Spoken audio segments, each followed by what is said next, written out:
L'Australie, un continent qui inspire la liberté, mais où les grandes distances peuvent aussi cacher les crimes les plus insoutenables. Ce n'est pas dans les jungles ou les bidonvilles que l'horreur s'est déroulée, mais dans des maisons simples, dans des quartiers où le voisinage se côtoie sans vraiment se voir. Pendant cette longue année, l'indifférence et la solitude des victimes ont été les meilleurs alliés d'un groupe d'hommes. C'est l'histoire de John Bunting et de 11 âmes retrouvées dans les fûts de Snowtown.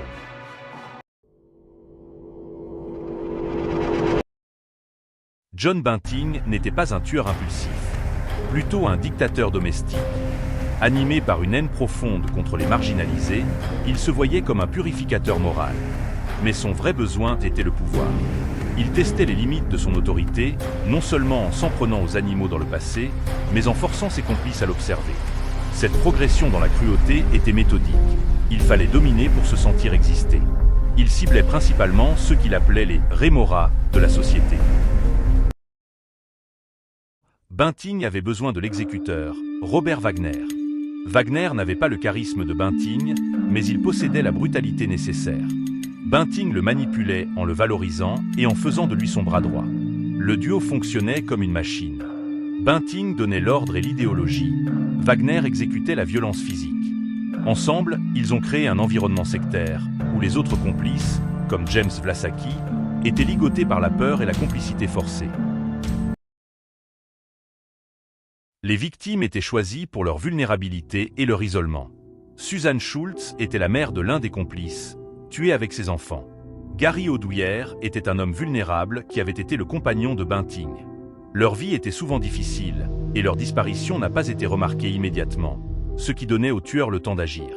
Bunting et son groupe qui, après les tortures et les meurtres, s'installaient dans la maison de la victime, utilisant ses biens, ses meubles, dormant dans ses lits, faisant disparaître toute trace de la vie antérieure.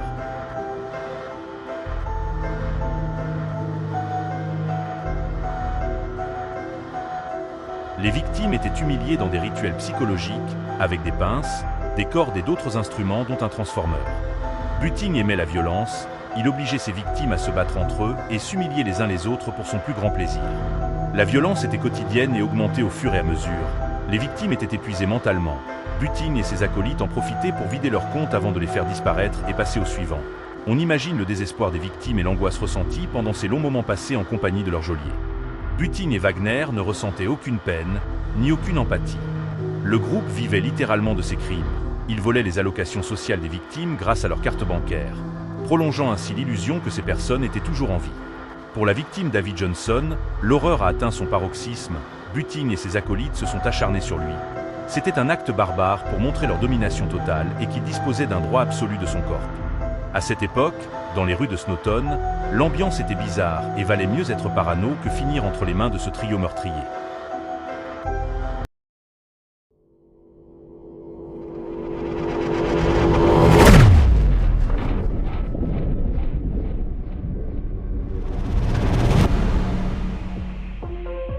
L'enquête a d'abord été lente, mais la persistance d'un officier a tout changé.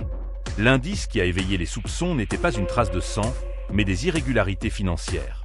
La police a remarqué que les comptes bancaires de plusieurs personnes disparues continuaient à être utilisés pour retirer des allocations sociales.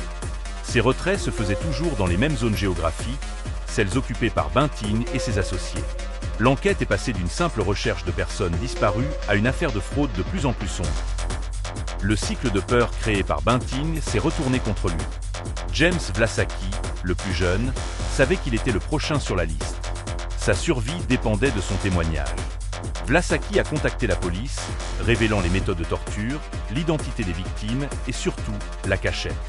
Il a décrit la terreur dans les maisons, les meurtres, et a révélé le lieu le plus improbable pour une sépulture de masse, l'ancienne banque de Snowtown, à des heures de route d'Adélaïde. L'odeur, le silence et l'horreur.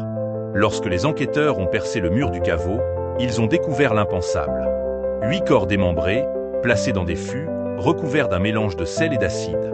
Le travail de la police scientifique a été une épreuve. Chaque fragment devait être méticuleusement extrait et analysé, confronté au dossier des personnes disparues. Ce n'étaient pas des simples meurtres, c'était une tentative méthodique de faire disparaître toute trace d'une vie.